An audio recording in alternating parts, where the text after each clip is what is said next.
नमस्कार दोस्तों, my YouTube channel Eco Teach में आप सभी का हार्दिक स्वागत है।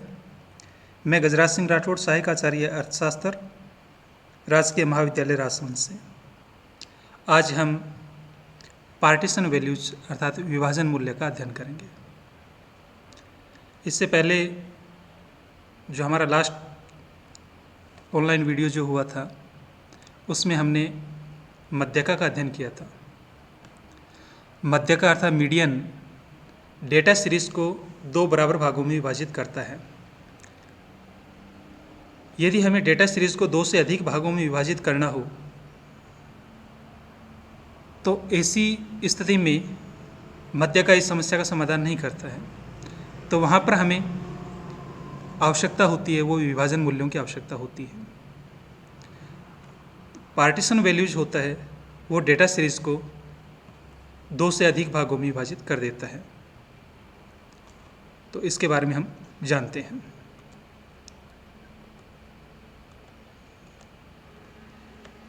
डेटा सीरीज का जो स्ट्रक्चर है उसके संबंध में भी हमें जानकारी मिलती है। इसके साथ साथ हम पार्टीशन वैल्यूज का जो यूज है अपकिरण और विषमता का कैलकुलेशन करने में भी हम करते हैं। नेक्स्ट जब हमारे वीडियो होंगे अपकिरण और विषमता पे, तो वहाँ पर हम पार्टीशन वैल्यूज़ का यूज़ करेंगे। यहाँ पर एक टेबल दी गई है जिसमें पार्टीशन जो वैल्यूज़ है उनकी जानकारी दी गई है। क्वार्टिल्स जिसको चतुर्थक कहा जाता है और साइन इसका कैपिटल क्यू होता है। यह डेटा सीरीज़ को चार बराबर भागों में विभाजित कर देता है और इसमें कैलकुलेशन किए जाने वाली जो वैल्यूज़ होते हैं वो तीन होते हैं, अर्थात तीन पार्ट को हम कैलकुलेशन कर सकते हैं। Q1, Q2 और Q3 को कैलकुलेट कर सकते हैं। नेक्स्ट है क्वांटिल्स जिसको पंचमक कहा जाता है, जिसको कैपिटल Q और स्मॉल n से इंडिकेट करते हैं। यह डेटा सीरीज़ को पांच बराबर भागों में विभाजित कर देता है और इसमें कैलकुलेट किए जाने वाले जो पार्ट होते हैं वो चार पार्ट होते हैं। Qn 1 से लेकर के 4 तक होते हैं। ऑक्टाइल्स या अष्टमक जिसको हम O से व्यक्त करते हैं और यह डेटा सीरीज़ को 8 बराबर भागों में विभाजित कर देता है और इसमें कैलकुलेट किए जाने वाले जो पार्ट होते हैं वो 7 पार्ट होते हैं, अर्थात O1 से लेकर के O7 तक कैलकुलेट कर सकते हैं। डेसिल्स दशमक जिसको D से व्यक्त करते हैं, कैपिटल D से, और यह डेटा सीरीज़ को 10 बराबर भागों में विभाजित कर देता है और इसमें कैलकुलेट किए जाने वाले जो पार्ट होते हैं वो 9 पार्ट होते हैं, D1 से D9 तक होते हैं। परसेंटाइल्स शतमक जिसको हम कैपिटल P से व्यक्त करते हैं और यह डेटा सीरीज़ को 100 इक्वल पार्ट में डिवाइड कर देता है और कैलकुलेट किए जाने वाले जो पार्ट होते हैं P1 से लेकर के P99 तक कैलकुलेट कर सकते हैं, अर्थात 99 जो इसके पार्ट है वो हम कैलकुलेट कर सकते हैं। इसके बाद में हम पार्टीशन वैल्यूज़ को जब हल करते हैं तो व्यक्तिगत श्रेणी में हम किस प्रकार से हल करेंगे, खंडित श्रेणी में किस प्रकार से हल करेंगे, और डेटा सीरीज जब सतत हो अर्थात कंटिन्यूस सीरीज हो तो वहाँ पर हम इसको किस प्रकार से हल करेंगे वो भी हम जान लेते हैं। यहाँ एक टेबल फॉर्मेट में हमने दिया है इसको कि क्वार्टिल्स जिसके हमने जाने थे कितने पार्ट होते हैं, 4 पार्ट होते हैं, Q से व्यक्त करते हैं। एग्जाम्पल के रूप में हमने केवल 2 रखे हैं यहाँ पर, Q1 और Q3 है, जिसका अधिकतर हम उपयोग करते हैं। इसके अलावा Q2 भी ज्ञात किया जा सकता है, Q2 जो कि मीडियन के इक्वल होता है। यदि इंडिविजुअल या डिस्क्रीट सीरीज है तो उसके नंबर ऑफ आइटम ज्ञात करने के लिए, अर्थात पद संख्या पहले ज्ञात करेंगे, उसको ज्ञात करने के लिए जो फॉर्मूला यूज़ किया जाता है वो n+1/4 4 है, अर्थात क्वार्टिल्स के इक्वल पार्ट कितने होते हैं, 4 पार्ट होते हैं और हमें पहला पार्ट ज्ञात करना है, इसलिए यहाँ पर 1 लिखा गया है। इसी प्रकार से Q3 हमें कैलकुलेट करना है तो क्वार्टिल्स के पार्ट कितने हैं, 4 पार्ट हैं। कैलकुलेशन कौन सा करना है, हमें Q3 ज्ञात करना है, तो इसलिए यहाँ पर 3 को लिखा गया है। इंडिविजुअल सीरीज और डिस्क्रीट सीरीज़ के अंदर हम n+1 का ही यूज़ करते हैं, जिस प्रकार से हमने मीडियन में यूज़ किया है। हमें चाहे क्वार्टिल्स ज्ञात करना हो या क्वांटिल्स, ऑक्टाइल्स, डेसिल्स और परसेंटाइल्स कैलकुलेट करना हो, सभी में n+1 का ही यूज़ किया जाएगा इंडिविजुअल और डिस्क्रीट सीरीज़ के अंतर्गत। टोटल जो इक्वल पार्ट है वो डिवाइडेड बाई के रूप में लिखा जाता है, अर्थात अपॉन में हम नीचे लिखेंगे और जो कैलकुलेशन करना है वो इस तरफ लिखा जाएगा इसमें सभी के अंदर। जैसे क्वांटिल्स हमें कैलकुलेट करना है, 4 याद करना है इसका, तो यहाँ पर 4 लिखा गया।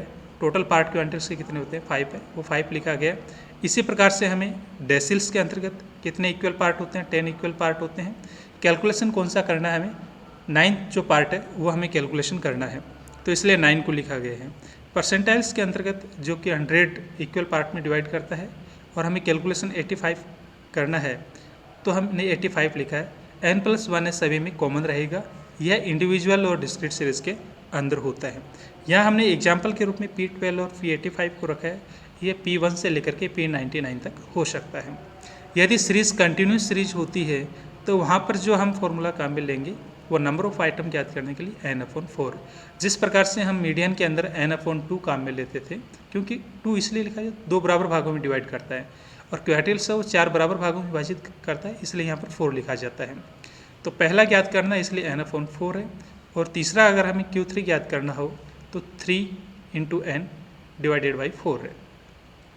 तो इसी प्रकार से हम क्वांटिल्स के अंदर जैसे Q4 ज्ञात करना हो तो यहाँ पर 4 और डिवाइडेड बाई 5 है, या परसेंटाइल्स के अंदर P85 हमें कैलकुलेट करना हो तो यहाँ 85 लिखेंगे डिवाइडेड बाई 100, यहाँ इनटू में n आएगा।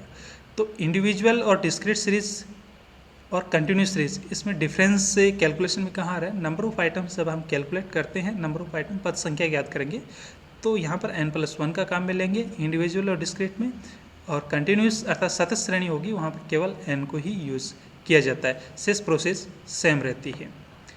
इसके बाद में कंटिन्यूस सीरीज के अंतर्गत पद संख्या ज्ञात करने पर, अर्थात उसका जब हमारे लिए क्लास इंटरवल डिसाइड हो जाता है तो उसके बाद में जो फॉर्मूला हम काम में लेते हैं वो यहाँ पर मीडियन की तरह ही सेम फॉर्मूला यहाँ पर यूज़ में लिया जाता है, L1 + I/f into Q1 - C।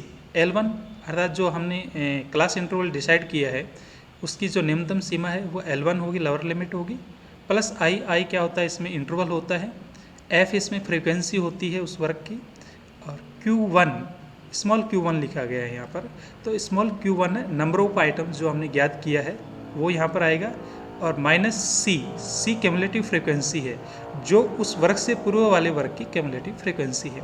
इसके बारे में विस्तार से यदि आपको जानकारी चाहिए तो लास्ट जो मीडियन का पार्ट फर्स्ट जो वीडियो है वो आप इसमें देख सकते हैं। तो इसी प्रकार से हम जितने भी जो पार्टीशन वैल्यूज है उनका कैलकुलेशन हम कर सकते हैं। डिफरेंस केवल यहाँ पर है, वो यहाँ पर मिलेगा नंबर ऑफ आइटम जो कैलकुलेशन वाला जो है उसमें डिफरेंस मिलेगा। यहाँ जैसे Q3 आ गया, अर्थात हमें Q3 याद करना है, Q1 4 है, स्मॉल है, ये इसी के अंदर हमने को वो डिफरेंस मिलता है। और ज़्यादा क्लियर है वो नेक्स्ट आगे जैसे हम इंडिविजुअल, डिस्क्रीट और कंटिन्यूस सीरीज में क्वेश्चन हल करेंगे क्लियर हो जाएगा। सबसे पहले हम इंडिविजुअल सीरीज के अंदर इसको हल करते हैं। एक क्वेश्चन देख लेते हैं सबसे पहले कि निम्न समकोण से प्रथम चतुर्थक, 7वां दशमक और 82वां शतमक ज्ञात करना है। तो कैसे ज्ञात करेंगे, इसमें हमारे सामने डेटा सीरीज दी गई है, अर्थात जिसमें सीरियल नंबर है 1 से लेकर के 20 तक दिया गया है, मार्क्स है वो 2 से 40, अर्थात हम ऐसे मान सकते हैं कि यहाँ 20 स्टूडेंट्स है और 20 स्टूडेंट्स के मार्क्स दिए गए हैं, और हमें इसमें जो ज्ञात करना है Q1 ज्ञात करना है, D7 ज्ञात करना है और P82 हमें कैलकुलेट करना है। यहाँ ये टेबल फॉर्मेट में दिया गया है, यदि टेबल फॉर्मेट में नहीं दिया गया होता और केवल मार्क्स दिए गए होते सिंपल, तो हमें क्या करना होता, उसको सबसे पहले असेंडिंग ऑर्डर में व्यवस्थित करना होता, और उसके बाद में हम ये एक टेबल फॉर्मेट बना करके उसको हम हल करते हैं। तो देखिए यहाँ पर इसको किस प्रकार से हम हल करते हैं। तो सबसे पहले हम इसमें Q1 ज्ञात करेंगे। Q1 के लिए Q1 = size of n+1 divided by 4 the item. तो यहाँ पर n की जो वैल्यू है वो हम रखेंगे, n क्या है यहाँ पर सीरियल नंबर, ये टोटल अर्थात नंबर ऑफ आइटम है। तो नंबर ऑफ आइटम इसमें कितने हैं, 20 है, तो यहाँ 20 रखेंगे और फिर इसको हम हल करेंगे। तो 20 + 1 21 डिवाइडेड बाई 4, तो ये जो हमें मिलेगा 5.25 है आइटम। 5 क्लियर है यहाँ पर, केवल यहाँ पर 5 मिलता तो हम आसानी से इसको आंसर बता सकते थे कि 5 के जो सामने जो मार्क्स दिए गए हैं वो 11 है, तो हम Q1 की वैल्यू आसानी से निकाल लेते हैं 11 है। लेकिन इसका जो पार्ट 0.25 है वो भी हमें कैलकुलेट करना है, तो इसको आगे से अलग से हल करना होगा। और देखिए इसमें साइज ऑफ 5th आइटम जो कि क्लियर है यहाँ पर 11 हम रखेंगे।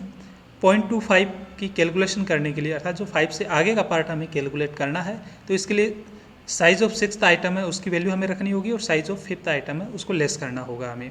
तो साइज ऑफ 6th आइटम की वैल्यू कितनी है यहाँ पर, 6 के इक्वल 13 है, वो हम रखेंगे।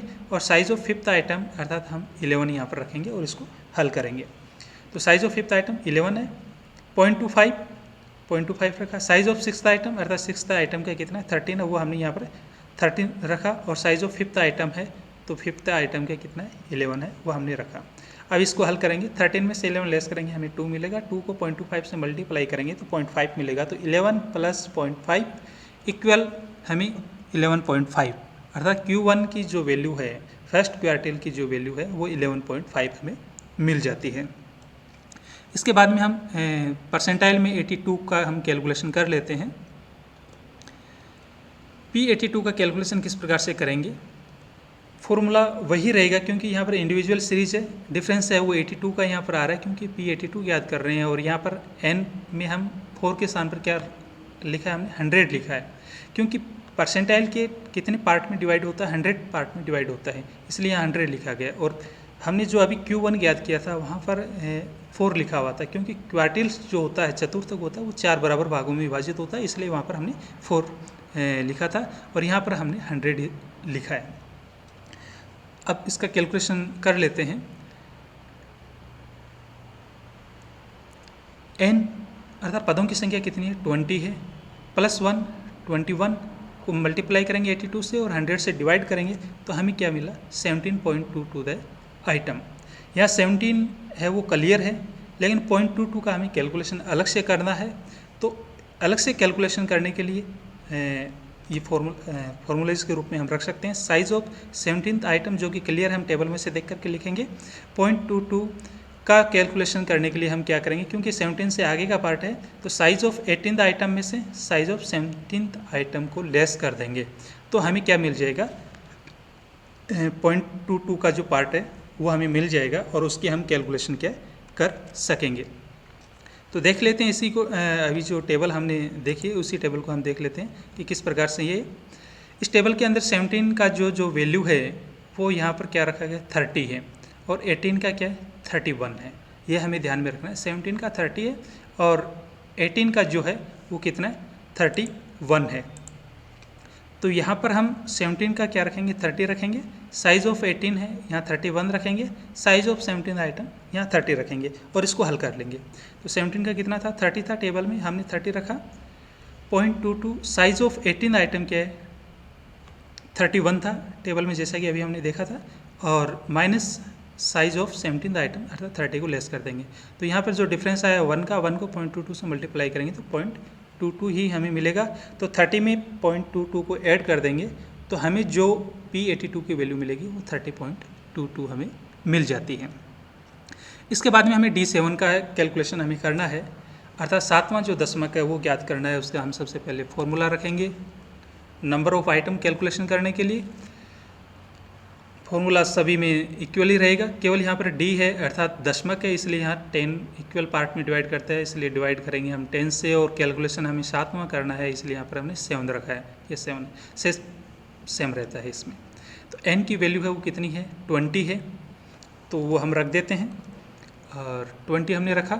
अब इसको हम हल कर लेते हैं, 21 को 7 से मल्टीप्लाई करेंगे और 10 से डिवाइड कर देंगे तो हमें जो मिलेगा वो 14.7 हमें मिल जाएगा। अब 14 क्लियर है, 0.7 का जो पार्ट है वो हमें अलग से कैलकुलेशन करना है, जो कि 14 से आगे का जो पार्ट है। तो इसके लिए हम रखेंगे size of 14th item plus 0.7 और 0.7 के बाद में साइज ऑफ 15th आइटम, क्योंकि 14 तक का क्लियर है इसलिए हम 15 लिखेंगे और ये 14 के आगे का पार्ट है इसलिए 15 में से 14 को लेस कर देंगे। अब 15 और 14 की क्या वैल्यू है उसको हम देख लेते हैं। 15 की वैल्यू 24 है और 14 की भी 24 है। तो इसको आसानी से हम इसकी जो कैलकुलेशन है वो हो जाएगी। तो इसको हम रख देते हैं दोनों स्थान पर। 14 का 24.7, साइज ऑफ 15th आइटम अर्थात 0.7 है कि आगे 24 है 15 का भी, और 14 का है वो भी क्या है 24 है। तो 24 में से लेस करेंगे तो हमें 0 मिलेगा, और 0 को 0.7 से मल्टीप्लाई करेंगे तो 0 मिलेगा, तो हमें क्या मिला 24। तो D7 की जो वैल्यू है वो हमें कितनी मिली 24।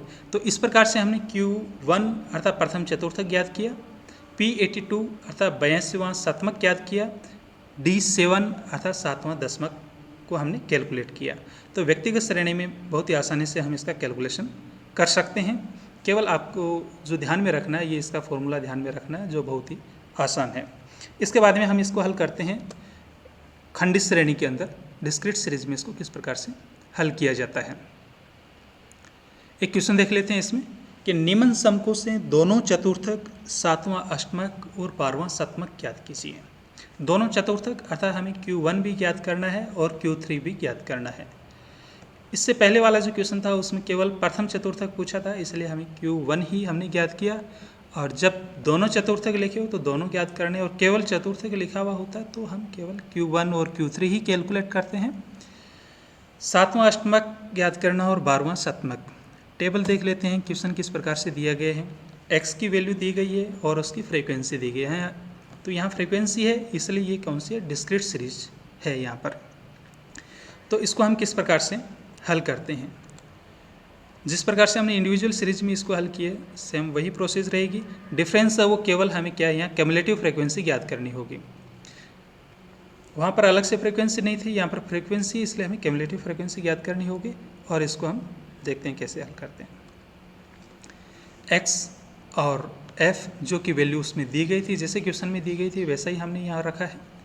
अब हमने क्यूमुलेटिव फ्रीक्वेंसी अर्थात संचयी बारंबारता हमने बनाई है। संचयी बारंबारता अर्थात 18 को 18 रखा, 18 में 37 ऐड किया 55 हो गया, और इसके अंदर इसी प्रकार से हम आगे है वो ऐड करते जाएंगे और ये हमें मिल जाएगा। 55 में 41 ऐड करेंगे तो 96, 96 में 55 ऐड किया ये मिल जाएगा। तो इस प्रकार से हम संचयी बारंबारता ज्ञात करते हुए जाएंगे और लास्ट में हमें 299 हमें मिल जाएगा। अर्थात एक तरह से हम कह सकते हैं कि फ्रीक्वेंसी का जो योग है वो 299 है। आगे देखिए इसकी क्या प्रोसेस होती है, कौन कौन से हमें याद करने हैं इसके पार्ट। सबसे पहले हम, क्योंकि इसमें दोनों चतुर्थक पूछा गया था, तो हम पहले Q1 याद करेंगे। Q1 के लिए देख लीजिए, जैसे कि Q1 size of n+1/4 the item. तो यहाँ पर n की जो वैल्यू है वो क्या है 299, इसको हम रखेंगे यहाँ पर +1 / 4। तो 299 में हमने 1 ऐड किया तो 300, और 300 को 4 से हमने मल्टीप्लाई किया तो 75 द आइटम हमें मिला। अब हमें क्यूमुलेटिव फ्रीक्वेंसी में देखना है कि सबसे पहले 75 है वो कहाँ मिल रहा है हमें। तो यहाँ 18, 55, 96, तो सबसे पहले 96 के अंदर क्या आ रहा है 75 आइटम आ रहा है हमें। तो 96 के सामने जो x की वैल्यू है वो क्या हो जाएगा Q1 निकल जाएगा। बहुत ही आसान है Q1 कैलकुलेशन करना डिस्क्रीट सीरीज़ के अंतर्गत। तो Q1 हमें कितना मिला 3, अर्थात 75 किस में शामिल था 96 में शामिल था, और 96 के सामने जो x की वैल्यू है वो क्या होगी हमारे लिए Q1 की वैल्यू हो गई। अब हमें कौन सा ज्ञात करना है Q3 कैलकुलेशन करना है। तो Q3 को ज्ञात करने के लिए सेम प्रोसेस वही रहेगी। Q3 डिफरेंस जो यहाँ पर आया है, यहाँ पर हमने 1 रखा था क्योंकि Q1 ज्ञात किया था, और यहाँ पर हमने 3 रखा है क्योंकि Q3 ज्ञात करना है। शेष फॉर्मूला वही है 4 इसलिए क्योंकि क्वार्टिल के कितने पार्ट होते हैं 4 पार्ट होते हैं।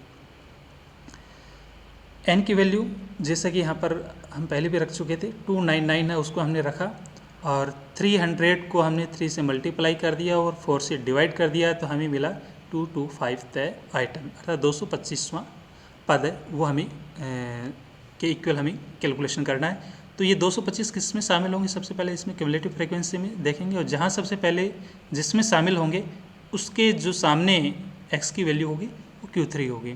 तो यहाँ हम देख रहे हैं कि 261 के अंदर शामिल है, क्योंकि यहाँ 213 है जबकि 225 इससे ज़्यादा है, तो इसलिए 261 के अंदर ये शामिल हो रहा है, और 261 के इक्वल x की वैल्यू कितनी है 6 है। तो ये जो 6 है वो क्या हो जाएगा Q3। बहुत ही आसानी से हमने कैलकुलेशन इसका कर लिया है। इसके बाद में नेक्स्ट जो कैलकुलेशन हम करते हैं वो हमें ज्ञात करना है, O7 को कैलकुलेट करना है, अर्थात 7वां अष्टमक हमें कैलकुलेट करना है। इसका फॉर्मूला रखेंगे सिंपली, यहाँ पर डिफरेंस जो आ रहा है 7 का, अर्थात हमें कौन सा कैलकुलेशन करना है, 7वां अष्टमक ज्ञात करना है। और अष्टमक के कितने पार्ट होते हैं, 8 पार्ट होते हैं। अब इसमें वैल्यू रख लेते हैं, n की वैल्यू कितनी है 299, उसको रखेंगे और 1 ऐड करेंगे तो 300 हो जाएगा और 8 से डिवाइड कर देंगे इसके बाद में, तो हमें जो मिला 262.5 था आइटम। अब 262.5 था आइटम किस में शामिल है, क्यूमुलेटिव फ्रीक्वेंसी में देखेंगे हम 261 से आगे अर्थात 288 इसमें ये शामिल है, और क्योंकि 262.5 है जो कि 288 में शामिल है, ये कम रह जाता है। तो 288 के जो सामने x की जो वैल्यू है वो कितनी है, 7 है, तो O7 की वैल्यू कितनी मिली हमें, 7 हमें मिल जाती है। नेक्स्ट जो हमें कैलकुलेशन करना है वो P12 कैलकुलेट करना है। तो P12 कैलकुलेट करने के लिए सिंपली हम फॉर्मूला रखेंगे, यहाँ पर 12 कैलकुलेशन करना है तो यहाँ पर 12 रखेंगे और P अर्थात परसेंटाइल की कितने टोटल इक्वल पार्ट होते हैं वो 100 होते हैं, इसलिए हमने 100 रखा है। अब n की वैल्यू हमने रखी 299 जो कि यहाँ पर हमने कैलकुलेट की थी, और इसके बाद में 1 ऐड किया, 300 को 12 से मल्टीप्लाई किया और 100 से डिवाइड किया तो हमें मिला 36 था आइटम। अब हम देखेंगे क्यूमुलेटिव फ्रीक्वेंसी में 36 कहाँ है, तो 18 के आगे 55 है, इसमें 36 शामिल है, और 36 के इक्वल जो x की वैल्यू कितनी है 2, तो हमें P12 की वैल्यू हमें मिल गई 2। तो इस प्रकार से हम डिस्क्रीट सीरीज़ के अंतर्गत अर्थात खंडित श्रेणी के अंतर्गत है वो बहुत ही आसानी से हम इसको कैलकुलेट कर सकते हैं। तो इंडिविजुअल सीरीज़ में और डिस्क्रीट सीरीज़ में जो फॉर्मूला है वो सेम ही रहता है। इसके बाद में हम कंटिन्यूस सीरीज़ में इसको हल करते हैं। देखिए कंटिन्यूस सीरीज़ के अंतर्गत एक क्वेश्चन दिया गया कि निम्न समकों से दोनों चतुर्थक, यहाँ पर भी दोनों चतुर्थक ज्ञात करना है, अर्थात Q1 और Q3 का कैलकुलेशन करना है, और 5वां दशमक हमें कैलकुलेट करना है, अर्थात और 65 अर्थात 65वां हमें शतमक भी कैलकुलेट करना है। डेटा सीरीज़ देख लेते हैं। इसमें क्लास इंटरवल दिया गया है 50 to 60, 60 to 70 से लेकर के 90 to 100 तक इसमें दिया गया है, और फ्रीक्वेंसी दी गई है 11, 17, 32, 28 और 12 तक इसमें फ्रीक्वेंसी दी गई है। अब हम इसको किस प्रकार से कैलकुलेट करेंगे, हमने सबसे पहले जो एक सेकंड जो टेबल हमने इसी वीडियो के दौरान हमने देखी थी वहाँ पर हमने इसके फॉर्मूलाज भी दिए थे, तो वहाँ सबसे पहले हमें पद संख्या ज्ञात करनी होती है और उसके बाद में हम इसमें पार्टीशन वैल्यूज़ कैलकुलेट करेंगे। तो देखिए इसको किस प्रकार से हल करेंगे। जिस प्रकार से हमने डिस्क्रीट सीरीज़ के अंदर क्यूमुलेटिव फ्रीक्वेंसी को कैलकुलेट किया था, इसी प्रकार से यहाँ पर भी हमें क्यूमुलेटिव फ्रीक्वेंसी वो ज्ञात करनी है। एक्स की जो वैल्यू है वो जैसा इस क्वेश्चन में दिया गया है सेम वैसा ही हमने यहाँ रखा है। फ्रीक्वेंसी जैसे क्वेश्चन में दी गई है हमने वही रखी है यहाँ पर 11 से लेकर के 12 तक। यहाँ पर हमने कैलकुलेट जो किया वो क्यूमुलेटिव फ्रीक्वेंसी है, अर्थात 11 में 17 को ऐड किया, 28 में 32 ऐड किया, 60, इसी प्रकार से कैलकुलेशन करते हुए हमें मिलता है 100, अर्थात इसमें जो फ्रीक्वेंसी का जो टोटल है वो कितना है 100 हमें मिलता है। हमें ज्ञात करना है दोनों चतुर्थक। तो देखिए सबसे पहले पहला चतुर्थक ज्ञात करेंगे, और पहले चतुर्थक के अंदर सबसे पहले हमें पद संख्या निर्धारित करनी होगी। Q1 स्मॉल Q1 है वो हमें कैलकुलेट करना है। तो साइज ऑफ n/4 हमने यह पहले भी देखा है, मीडियन में भी हमने यही पढ़ा है कि कंटिन्यूस सीरीज़ के अंतर्गत केवल n का ही यूज़ किया जाता है, और इंडिविजुअल और डिस्क्रीट सीरीज़ होती है वहाँ पर n+1 का यूज़ किया जाता है। तो n की जो वैल्यू कितनी 100 है, और 100 को हम 4 से डिवाइड करेंगे, हमने वैल्यू रखी 100 और 4 से हमने डिवाइड किया तो हमें जो मिला वो 25 द आइटम। जब 25 पे द आइटम हमें मिल चुका है तो 25 हम देखिए क्यूमुलेटिव फ्रीक्वेंसी में कहाँ है, इसमें यहाँ पर है 28 में शामिल है। तो 28 के इक्वल जो x की वैल्यू क्या है 60 to 70 है। तो इसमें जो क्लास इंटरवल है वो हमारा निर्धारित हो गया 60 to 70 है, और फ्रीक्वेंसी भी हमें मिल गई है 17। तो अब हम क्या करेंगे, इसका फॉर्मूला रखेंगे जैसा कि मध्यका में हम काम में लेते थे। L1 क्या है, जो हमने 60 to 70 जो हमें वर्ग विस्तार जो मिला है उसके अंदर निम्नतम जो सीमा है L1 है, वो हमने 60 रखेंगे। आई अर्थात 60 और 70 का जो डिफरेंस कितना है 10 का, वो यहाँ पर आएगा। फ्रीक्वेंसी 60 टू 70 के इक्वल जो सामने फ्रीक्वेंसी 17 है वो रखेंगे। स्मॉल q1 जो कि अभी हमने कैलकुलेशन किया था 25, और c अर्थात जो हमने 60 टू 70 वर्ग निर्धारित किया है उससे ठीक पहले वाले वर्ग के सामने की जो क्यूमुलेटिव फ्रीक्वेंसी है वो लिखी जाती है। तो अब हम वैल्यू रख देते हैं इसमें। L1 60, I 10, फ्रीक्वेंसी जो कि 17 थी वो हमने रखी है। Q1 जो हमने ज्ञात किया था 25 है वो रखा है। C की जो वैल्यू है 11 अर्थात ठीक इससे पहले वाले वर्ग की जो क्यूमुलेटिव फ्रीक्वेंसी होती है वो रखी जाती है, 11 है। अब इसको हम कैलकुलेशन कर लेते हैं। 25 में से 11 को हम लेस करेंगे तो हमें जो मिला 14, और 14 को हमने 10 से मल्टीप्लाई किया और 17 से डिवाइड किया तो 8.24 और 60 में हमने ऐड कर दिया तो हमें मिला 68.24। तो इस प्रकार से हम Q1 का कैलकुलेशन हम करते हैं। तो यहाँ पर पद संख्या के बाद में ये फॉर्मूला आपको काम में लेना होता है, जिस प्रकार से हम मध्यका में हल करते थे। और ज़्यादा विस्तार से जानने के लिए आप मध्यका का जो पार्ट 1 है वो वीडियो आप देख सकते हैं। तो Q1 हमें मिल चुका है। अब हमें Q3 और 5वां दशमक और 65वां शतमक कैलकुलेशन कर लेते हैं। Q3 के अंदर size of 3n/4 the item, तो n की वैल्यू 100 है जो कि हमें पहले प्राप्त हो चुकी है, वो रखेंगे इसके अंतर्गत। और अब इसको हम हल करेंगे तो 3 को मल्टीप्लाई कर देंगे 100 से और 4 से डिवाइड करेंगे तो हमें मिला 75 th आइटम। और 75 th आइटम कौन से वर्ग के अंदर आ रहा है वो हमें देखना है। तो 75 को हम देखेंगे किसमें, सबसे पहले हम जो क्यूमुलेटिव फ्रीक्वेंसी है इसकी वहाँ हम इसको देखेंगे। तो उस टेबल को एक बार देख लेते हैं हम। इसमें यह हमने देखा कि 75, तो 75 जो शामिल हो रहा है किसमें, 88 में शामिल हो रहा है। सबसे पहले 88 में शामिल हो रहा है। तो इससे संबंधित जो क्लास इंटरवल है 80 टू 90 है वो इसका वर्ग निर्धारित हो जाएगा। फ्रीक्वेंसी इसके लिए कौन सी हो जाएगी, 28 हो जाएगी। और C की जो वैल्यू है वो ठीक इससे पहले वाले वर्ग के सामने की जो क्यूमुलेटिव फ्रीक्वेंसी है वो हो जाएगी, अर्थात C की वैल्यू 60 हो जाएगी। तो इस प्रकार से हम जब वैल्यू इस फॉर्मूलेज की हमें मिल जाती है तो इसको हम हल कर लेते हैं। L1 की वैल्यू हमें मिल चुकी है, I की वैल्यू मिल चुकी है, F की वैल्यू हमें मिल चुकी है, तो वो हम इसमें रख देते हैं।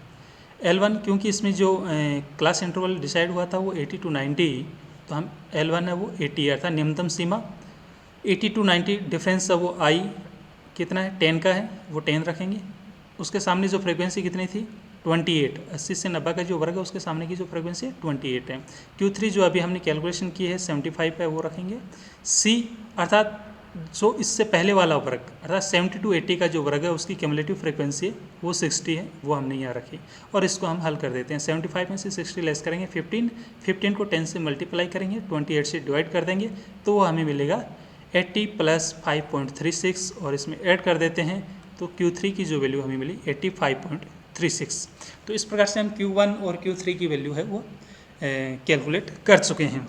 नेक्स्ट जो कैलकुलेशन हम इसमें करने वाले हैं वो D5 की कैलकुलेशन करेंगे, अर्थात 5वां जो दशमक है वो कैलकुलेट करेंगे। फॉर्मूला वही रहेगा पद संख्या ज्ञात करने के लिए। यहाँ पर 5 हमने रखा है वो इसलिए रखा गया है 5वां कैलकुलेशन करना है, और डेसिल्स जिसके 10 इक्वल पार्ट होते हैं इसलिए यहाँ 10 रखा गया है। वैल्यू हम रख देते हैं, n की वैल्यू 100 है, 100 को 5 से हम मल्टीप्लाई करेंगे और 10 से हम डिवाइड कर देते हैं तो हमें जो मिलेगा 50th आइटम वर्ग है वो डिसाइड होगा। तो 50 वो 60 में शामिल हो रहा है इसलिए 70 टू 80 है वो इसका क्लास इंटरवल डिसाइड हो जाएगा। इसकी इक्वल फ्रीक्वेंसी है वो 32 हो जाएगी और इससे ठीक पहले वाले वर्ग की जो क्यूमुलेटिव फ्रीक्वेंसी 28 है अर्थात ये C की वैल्यू निर्धारित हो जाती है। और ये सब वैल्यू हम इस फॉर्मूलाज के अंदर रख देते हैं तो कैलकुलेशन हमारी हो जाएगी। L1 अर्थात जो वर्ग था 70 टू 80 था, 70 हमने रखा। I जो कि डिफरेंस है इसके अंतर्गत वो 10 का है वो रखा। फ्रीक्वेंसी जो कि हमने अभी देखी 70 टू 80 का जो क्लास इंटरवल है उसके सामने जो फ्रीक्वेंसी 32 थी वो हमने रखी। D5 की वैल्यू जो हमने अभी कैलकुलेट की 50 है वो हमने रखी। और C की जो वैल्यू है जो कि हमने देखा है कि ठीक 70 टू 80 से पहले वाला जो वर्ग है अर्थात 60 टू 70 के सामने जो क्यूमुलेटिव फ्रीक्वेंसी है वो 28 है, वो हमने यहाँ रखी है। 50 में से 28 लेस करेंगे 22 मिलेगा, 22 को हम 10 से मल्टीप्लाई करेंगे और 32 से डिवाइड कर देंगे तो ये हमें मिलेगा 70 प्लस 6.88 तो D5 की जो वैल्यू हमें मिली 76.88 हमें मिल जाती है। अब इसमें जो अंतिम एक हमारा शेष रहा है वो P65 का कैलकुलेशन कंटिन्यूस सीरीज में किस प्रकार से करते हैं। n की वैल्यू जो कि हमें पहले से प्राप्त है वो हम रख देंगे 100 है और 65 से मल्टीप्लाई करेंगे, 100 से डिवाइड करेंगे तो हमें 65 द आइटम मिलेगा। और 65 पे वो कहाँ कम्युलेटिव फ्रिक्वेंसी में आ रहा है उसको हम देख लेते हैं।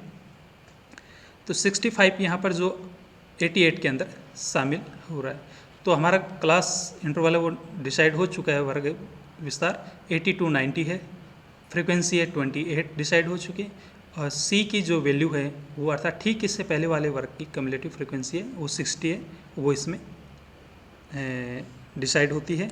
तो ये सब हम फॉर्मूलाज के अंदर रख देते हैं। इसके अंतर्गत L1 अर्थात 80 क्लास इंटरवल की लोअर लिमिट, I इंटरवल है वो 10 है, दोनों का डिफरेंस है, और F जो कि अभी हमने टेबल में देखा था 28 है, P65 जिसकी वैल्यू जो हमने कैलकुलेशन की है 65 है, माइनस C अर्थात 80-90 से पहले वाला जो वर्ग है 70 to 80 का जो वर्ग है उसकी जो कैमुलेटिव फ्रिक्वेंसी है वो 60, वो हम यहाँ रखेंगे और इसको हम हल करेंगे। तो 65 में से 60 लेस करेंगे 5 और 10 से मल्टीप्लाई करेंगे तो 50 और डिवाइड करेंगे 28 से, तो हमें जो मिला 1.79 और वो 80 में ऐड कर देते हैं तो हमें मिलेगा P65 की जो वैल्यू है वो 81.79 हमें मिल जाती है। तो इस प्रकार से हम बहुत ही आसानी से पार्टीशन वैल्यूज है वो इंडिविजुअल सीरीज़ में, डिस्क्रीट सीरीज़ में और कंटिन्यूस सीरीज़ में कैलकुलेट कर सकते हैं।